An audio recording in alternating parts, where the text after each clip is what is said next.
Assalamualaikum warahmatullahi wabarakatuh. Perkenalkan, nama saya Mas Rita, mahasiswa S2 Pendidikan Anak Usia Dini tahun 2020 Universitas Negeri Makassar. Pada kesempatan ini, saya akan membahas tentang kajian lintasan disiplin dan pemahaman kurikulum PAUD. PAUD secara kelembagaan merupakan salah satu bentuk penyelenggaraan yang berorientasi kepada penguatan dasar pertumbuhan dan perkembangan fisik yang meliputi koordinasi antara motorik halus dan kasar. Penguatan dasar kognitif meliputi daya pikir, daya cipta, kecerdasan emosi, dan kecerdasan spiritual.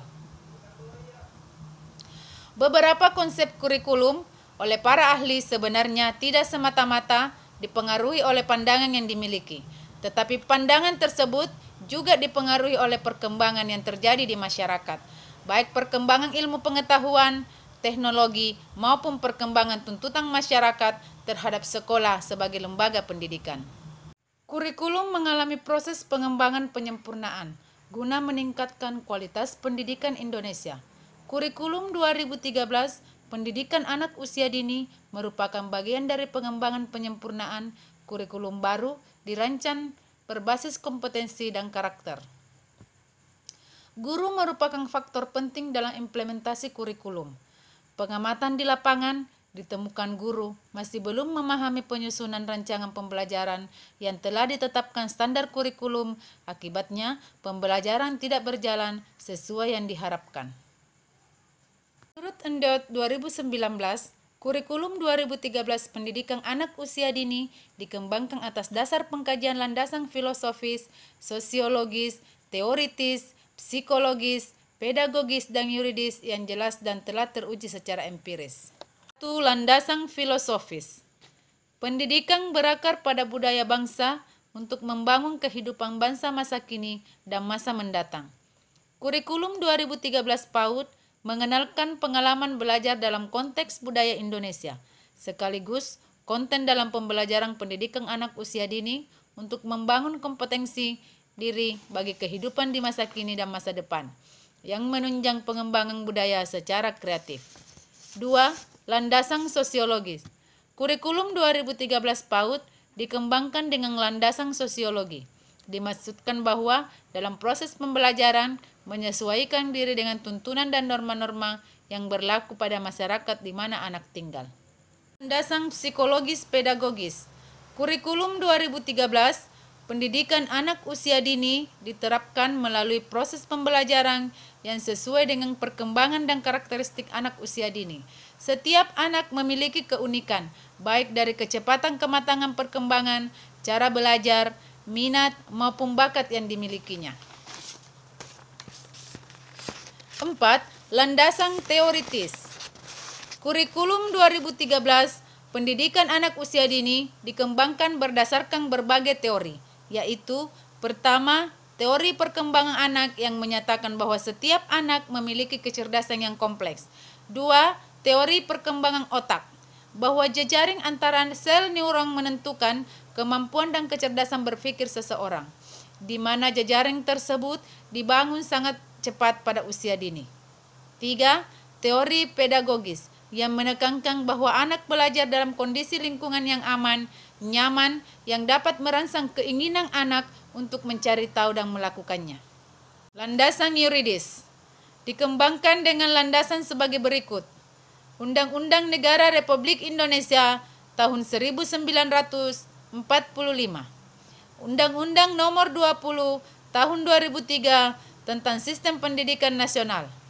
Undang-Undang Nomor 17 tahun 2005 tentang Rencana Pembangunan Jangka Panjang Nasional beserta segala ketentuan yang dituangkan Rencana Pembangunan Jangka Menengah Nasional. Peraturan Pemerintah Nomor 19 tahun 2005 tentang Standar Nasional Pendidikan, sebagaimana telah diubah dengan Peraturan Pemerintah Nomor 32 tahun 2013 dan perubahan yang kedua dengan Peraturan Pemerintah Nomor 13 tahun 2015. Peraturan Presiden Nomor 60 tentang pengembangan anak usia dini holistik integratif. Peraturan Menteri Pendidikan dan Kebudayaan Republik Indonesia Nomor 137 Tahun 2014 tentang Standar Nasional PAUD. Peraturan Menteri Pendidikan dan Kebudayaan Republik Indonesia Nomor 146 Tahun 2014 tentang Kurikulum 2013 PAUD. Ada beberapa prinsip dalam penyusunan kurikulum PAUD menurut Pains dan Justice 2008. Pertama, berpusat pada anak dengan mempertimbangkan potensi, bakat, minat perkembangan, dan kebutuhan anak, termasuk kebutuhan khusus. Kurikulum menempatkan anak sebagai pusat tujuan. Kurikulum yang disusun memenuhi kebutuhan pertumbuhan dan perkembangan anak sesuai dengan tingkat usia anak. 2. Kurikulum dikembangkan secara kontekstual. Kurikulum disusun dengan mempertimbangkan karakter daerah, kondisi satuan PAUD, dan kebutuhan anak. Kurikulum tingkat satuan pendidikan bersifat operasional yang memungkinkan mengembangkan sesuai dengan karakteristik, visi, misi lembaga PAUD masing-masing. 3. Mencakup semua dimensi kompetensi dan program pengembangan. Kurikulum pendidikan anak usia dini untuk mengembangkan kompetensi sikap, pengetahuan dan keterampilan yang mencakup semua program pengembangan, nilai agama dan moral, fisik motorik, motorik kasar dan motorik halus, kognitif, bahasa, sosial emosional, dan seni. 4. Program pengembangan sebagai dasar pembentukan kepribadian anak. Kurikulum dirancang untuk membangun sikap spiritual dan sosial, bukan menjawab tes, ujian, kuis, atau pengetahuan jangka pendek lainnya.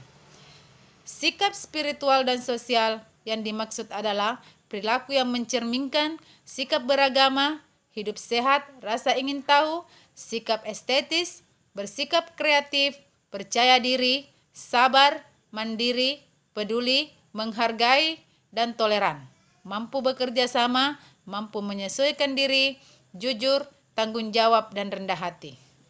5. Memperhatikan tingkat perkembangan anak.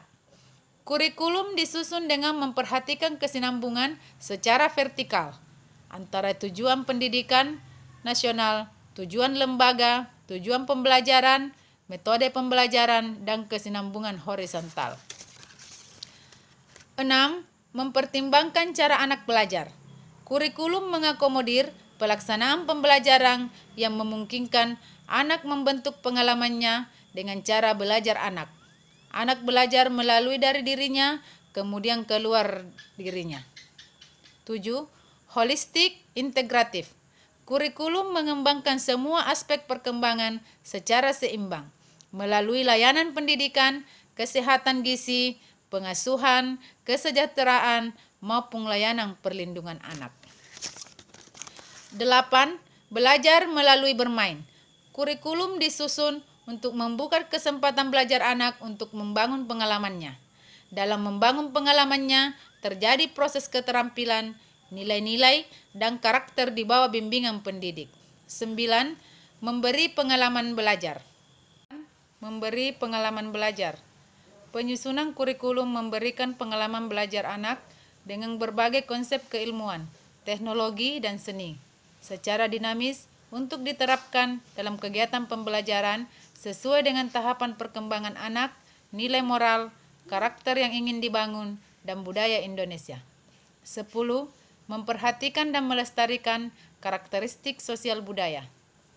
Kurikulum mempertimbangkan lingkungan fisik dan budaya ke dalam proses pembelajaran untuk membangun kesesuaian antara pengalaman yang sudah dimiliki anak dengan pengalaman yang baru untuk membentuk konsep baru tentang lingkungan dan norma-norma komunitas di dalamnya. Perencanaan kurikulum menurut Tahir, Ismawati, dan kawan-kawan tahun 2018 adalah sebagai berikut. Yang pertama, berdasarkan konsep yang jelas. 2. Dibuat dalam kerangka kerja yang komprehensif. 3. Harus bersifat reaktif dan antisipasi. 4. Tujuan pendidikan meliputi kebutuhan dan minat yang berkenaan dengan individu dan masyarakat. 5. Rumusan pendekatan harus diperjelas dengan ilustrasi konkret. 6. memiliki hak dan tanggung jawab yang menyangkut perencanaan dan isi kurikulum. 7. Pendidikan berhak dan bertanggung jawab mengidentifikasi program-program sekolah yang digunakan untuk membina peserta didik. 8. Perencanaan dan pengembangan kurikulum akan efektif bila dikerjakan bersama. 9. Dalam perencanaan kurikulum harus diadakan evaluasi secara berkelanjutan. Berdasarkan karakteristik di atas, perencanaan kurikulum perlu diperhatikan baik dalam kerangka penyusunan yang benar-benar baru maupun dalam rangka pengembangan kurikulum agar dapat sasaran perencanaan kurikulum memenuhi harapan pendidikan, pertumbuhan dan perkembangan peserta didik. Demikianlah pemaparan yang telah saya sampaikan pada kesempatan ini. Mudah-mudahan bermanfaat bagi kita semua. Assalamualaikum warahmatullahi wabarakatuh.